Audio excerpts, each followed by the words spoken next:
It happened in less than 3 seconds, but it would be replayed in the minds of everyone who saw it for years to come.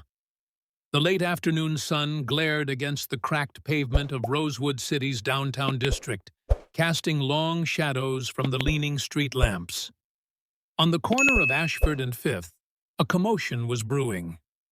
A white police officer, badge glinting, jaw clenched, stood toe-to-toe with a tall black man in a crisp navy suit.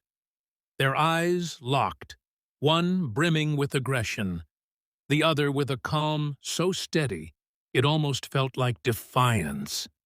And then it happened. The officer spat, right into the man's face. Gasps cut through the humid summer air. A woman holding a grocery bag froze mid-step. A man across the street pulled out his phone. The sound of disgust, the splat of saliva against skin, was small, but it carried weight. Heavy weight. The black man didn't flinch, didn't yell, didn't swing back. Instead, he reached into the inside pocket of his suit jacket with a measured hand, his gaze never leaving the officer's face. When his hand emerged, it wasn't holding a wallet or phone. It was holding a small leather case, black, polished, with the golden crest of the Rosewood Police Department stamped on the front. He flipped it open. The crowd leaned in. The officer squinted, unsure of what he was seeing. And then the words rang out, slow and deliberate, each one a nail in the coffin of the officer's certainty. "I am your new chief." The silence that followed was a living thing. Marcus Ellison had been in Rosewood City for exactly 48 hours before the incident. In those 2 days, he'd learned 3 things.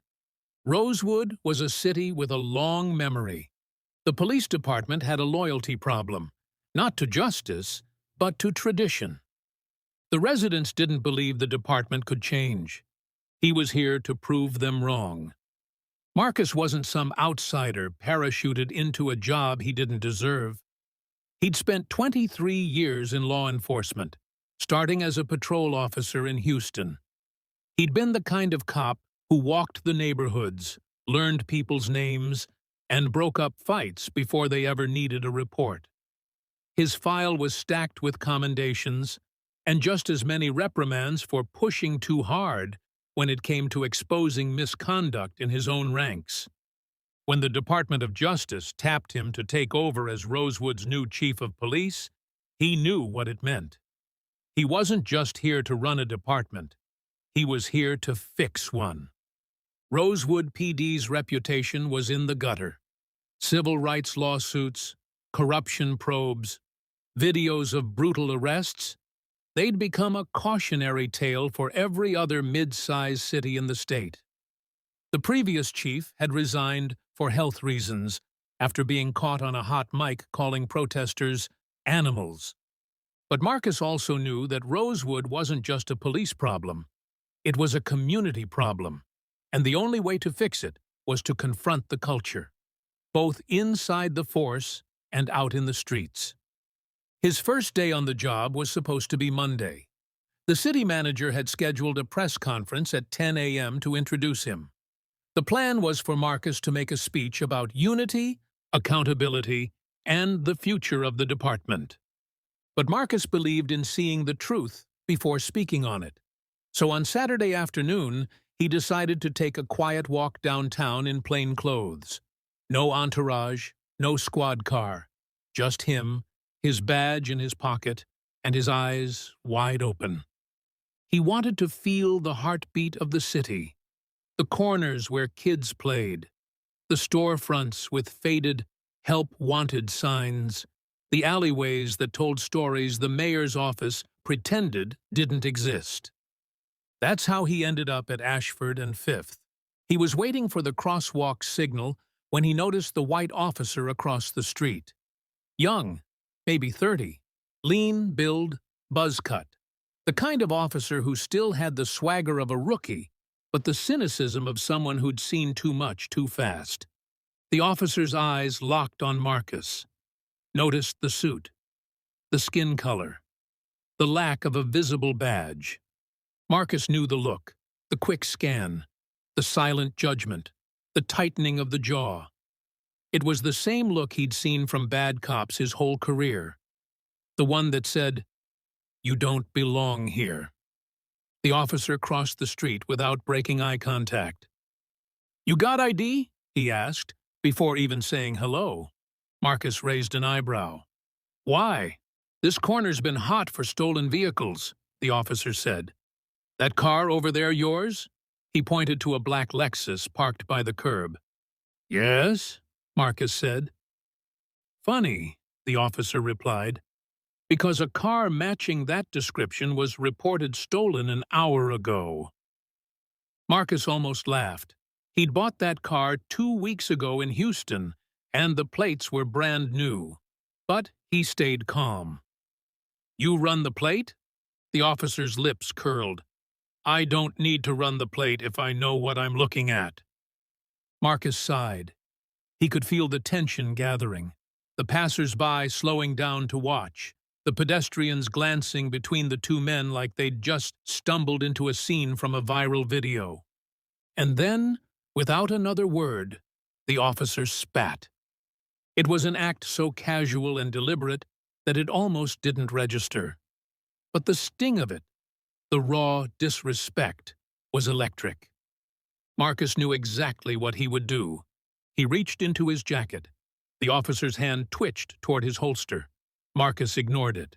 Out came the leather case, flipping open to reveal the gleaming badge inside. "Read it," Marcus said, his voice low and steady. The officer's eyes scanned the engraving. Chief of Police, Rosewood City. For a second, the officer's mouth opened, but no words came. By now, the crowd was thick. Phones were up. The whispers were already spreading. "That's the new chief. That's the new chief." Marcus didn't break eye contact. "We'll talk Monday," he said. And with that, he walked away, leaving the officer frozen on the sidewalk. What Marcus didn't know was that this moment, this 30-second encounter, was about to explode across social media and force a city to confront everything it had been avoiding. By Sunday morning, Marcus's phone wouldn't stop buzzing. He'd woken up to more than a dozen missed calls. City Hall, the deputy chief, even a few old colleagues from Texas. But the texts told him everything he needed to know. "You're all over Twitter. It's on Facebook, too. Over 200K views already. Man, that officer's done."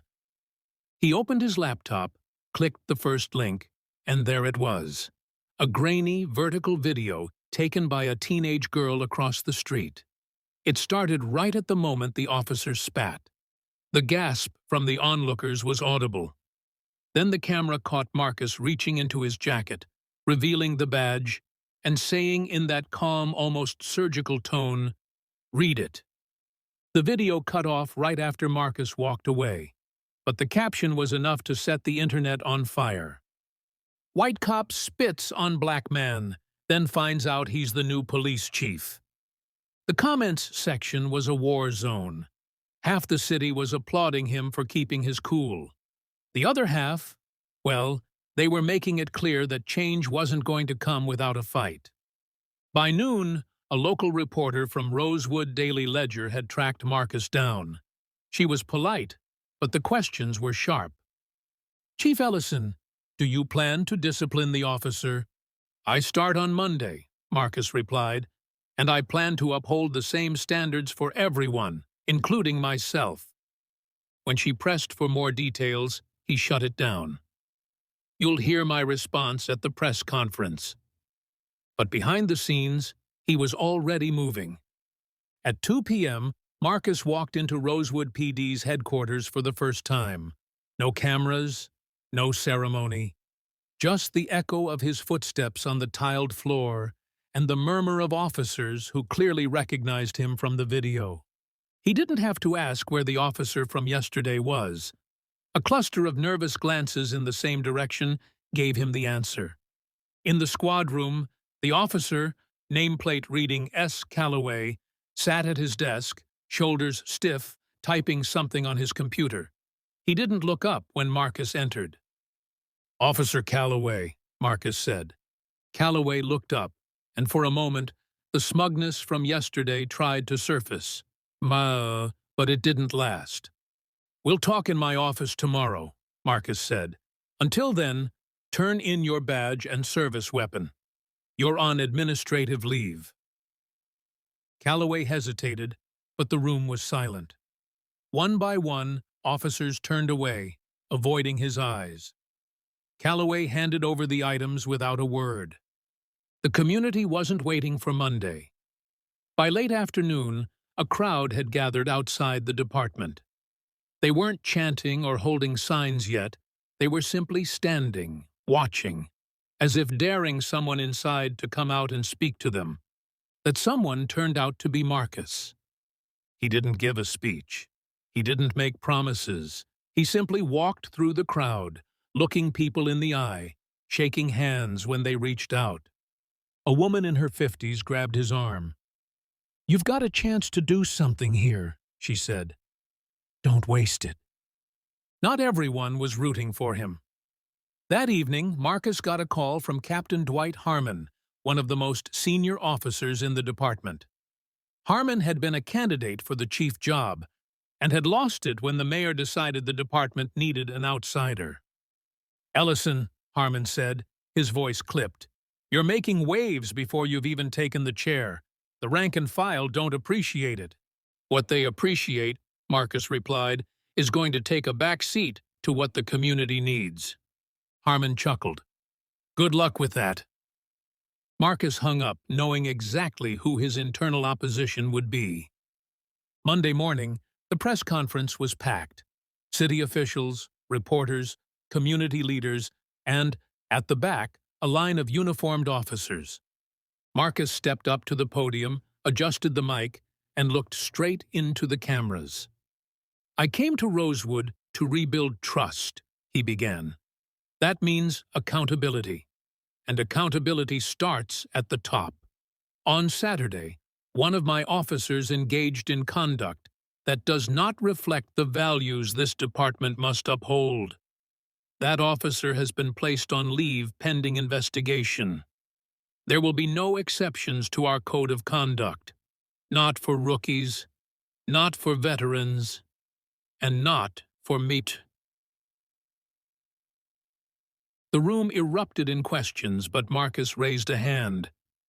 "This is not just about one officer. This is about a culture.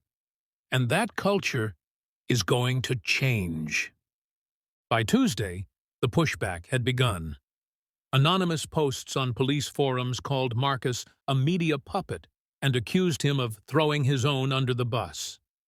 Captain Harmon requested a private meeting, bringing along 2 other senior officers. "You're undermining morale," Harmon said. "We can't do our jobs if we're worried every mistake will end up on YouTube." Marcus leaned forward. "If your jobs involve spitting on citizens without cause, you're right. You can't do them anymore." Meanwhile, the video had crossed over from local news to national headlines. Late-night hosts were making jokes about the spit. Civil rights organizations were holding Marcus up as an example of calm, controlled leadership. Even the governor called to commend him, though Marcus knew that praise from politicians often came with strings attached.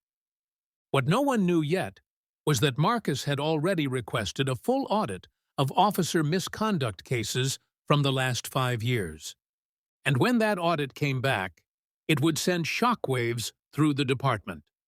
By Thursday morning, the audit report landed on Marcus's desk, a thick stack of papers in a plain manila envelope, hand-delivered by an internal affairs officer who looked as though he wanted to drop it and run. Marcus flipped it open. Within minutes, his jaw tightened. 58 misconduct complaints in the past 5 years. 22 involving use of force on black residents. Only 3 had resulted in any form of discipline, all minor. and at least a third of the cases had been closed without even interviewing the complainants.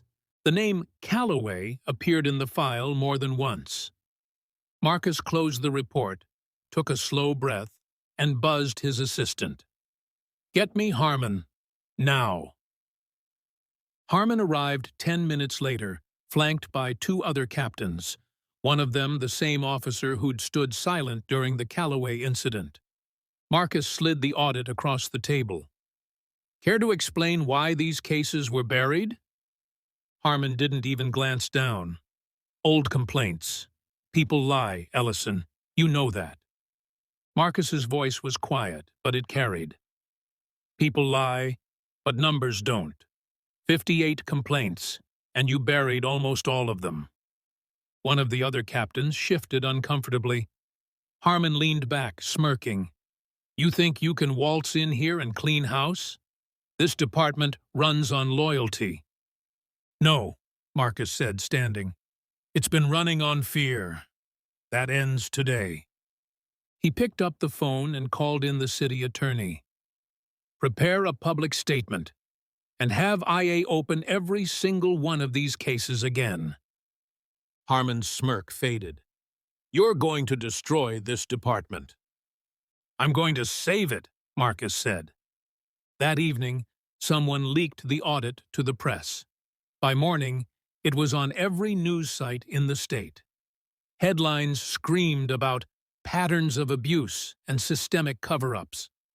The mayor's office was in damage control mode, and Marcus knew exactly who had leaked it, probably to make him look like a troublemaker. But the leak backfired. Calls started flooding into City Hall from residents demanding reform. Churches, neighborhood groups, and activists announced a rally for the weekend. And more importantly, officers who'd been bullied into silence started sending Marcus anonymous tips about corruption, missing evidence, and fabricated charges. Friday afternoon, Marcus got a call from Internal Affairs. Calloway had shown up at headquarters, demanding his badge back, claiming the entire incident was fake news. He was in the lobby, yelling at the desk sergeant. Marcus walked down, flanked by IA officers. The moment Calloway saw him, his face twisted into rage. "You ruined my life!" Calloway shouted. "You think you're better than me because you're wearing a suit?" Marcus stopped just short of him. "I think I'm better than spitting on the people I swore to protect." "You think these people respect you? You're just another—" Calloway caught himself, but the word was already hanging in the air, unspoken but undeniable. Marcus nodded to IA. "Escort him out, and file the paperwork. Termination effective immediately." The lobby erupted in whispers as Calloway was led out in handcuffs for an unrelated warrant that had mysteriously come to light that morning. Saturday afternoon, thousands of people gathered outside City Hall.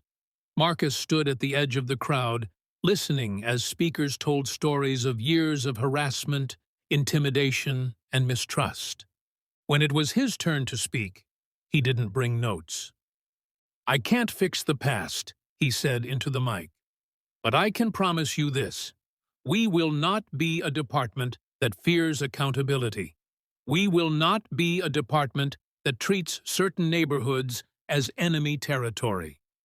And we will not be a department where officers believe they can spit on someone and walk away." The cheers were loud enough to drown out the few boos from the back. That night, Harmon made his move. Marcus got a text from a trusted officer. "Watch your back. Harmon's meeting with the union tomorrow to push for a vote of no confidence." Marcus didn't flinch. He'd been through worse, but this wasn't just about his job anymore. It was about whether Rosewood PD would keep sliding into the same patterns or finally change direction. The vote would come down to the wire. And Marcus had one last card to play. Sunday morning, Marcus Ellison woke to the sound of his phone buzzing. It wasn't the alarm, it was constant, urgent vibration. When he reached for it, he saw dozens of notifications, messages from officers, reporters, and even his mother. The news had already broken. The police union had called for an emergency meeting at noon to decide whether to issue a formal vote of no confidence against him. Marcus sat at the edge of his bed, hands clasped, letting the weight of it sink in. He knew what this meant. A no-confidence vote wouldn't remove him instantly, but it would gut his ability to lead. The mayor might fold under pressure and replace him to stabilize morale. He also knew one other thing. This was his last chance to speak directly to the rank-and-file officers, the ones who had quietly supported him but had never spoken up. By noon, the Rosewood Police Union Hall was packed. Uniformed officers filled every seat, with more standing along the walls. The air was tense. An invisible line seemed to separate those loyal to Harmon from those who had started to believe in Marcus's vision. Marcus stepped up to the microphone at the front, the union president sitting stiffly beside him. "I'm not going to beg for my job," Marcus began, voice steady but firm. "If you don't believe in the direction we're heading, vote me out today. But I will not, cannot, go back to the way things were." He scanned the room, making deliberate eye contact with faces both hostile and uncertain. 3 weeks ago, one of our officers spat on a citizen during a traffic stop. Not just any citizen, a black man who, as it turned out, was your new chief. Many of you were embarrassed. Some of you were angry. And a few of you, let's be honest, were only angry because it made the department look bad. A murmur swept the room. Marcus let it hang for a moment before continuing. "But here's the truth. What happened to me is happening to the people in this city every day. And too many of you have turned away from it. Not because you're bad people, but because it's easier. Because it's safer. Because that's the culture we've allowed to take root." He leaned forward. "I didn't come here to tear this department down. I came here to build it into something you can be proud of, something your families can be proud of. I came here to make sure that when you put on that badge, it means something." The silence was heavy now. Even some of Harmon's allies were looking down at their boots. The union president called for a ballot. Marcus stepped back, hands folded behind him, watching as each officer dropped a slip of paper into the box.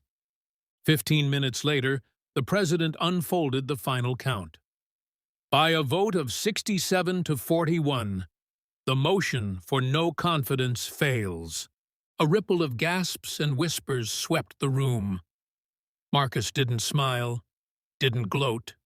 He simply nodded once, thanked them for their time, and walked out.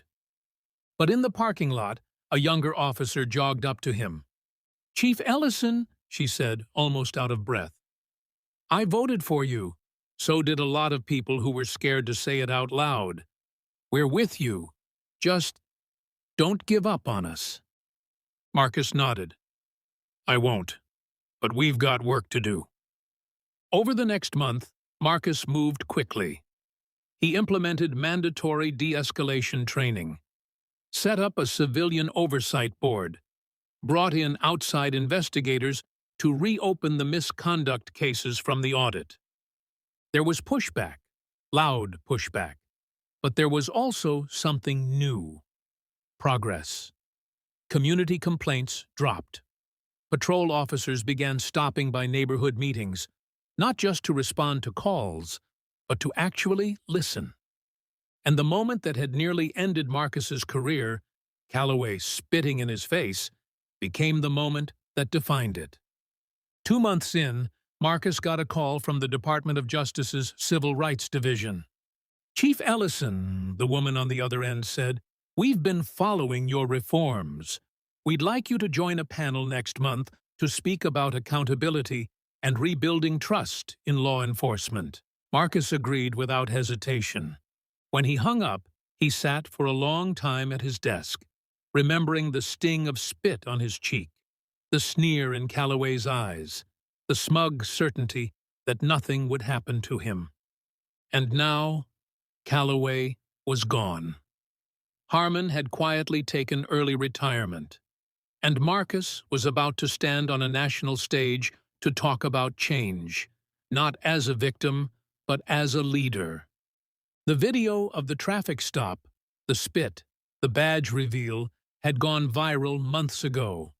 But now it was circulating again, paired with news segments about the reforms in Rosewood. Comment sections were filled with people debating, arguing, and, more surprisingly, thanking the department for finally doing something right. Marcus knew that for every story like his that made headlines, there were hundreds, maybe thousands, that didn't. Stories where there was no badge reveal, no public outrage, no second chance to set things right. And that's what kept him pushing. Not the victory over Harmon, not the failed no-confidence vote, not even the DOJ invitation, but the faces of people in Rosewood who now stopped him on the street to say, "We see what you're trying to do. Keep going." He understood then that the real win wasn't proving himself to his department. It was proving to the community that change was possible. He'd been spit on that day, humiliated in front of a crowd, but he'd walked away not broken, not bitter, but burning with a purpose. Because in the end, the question wasn't what one cop did to him. The question was, what would we all do the next time we saw injustice staring us in the face?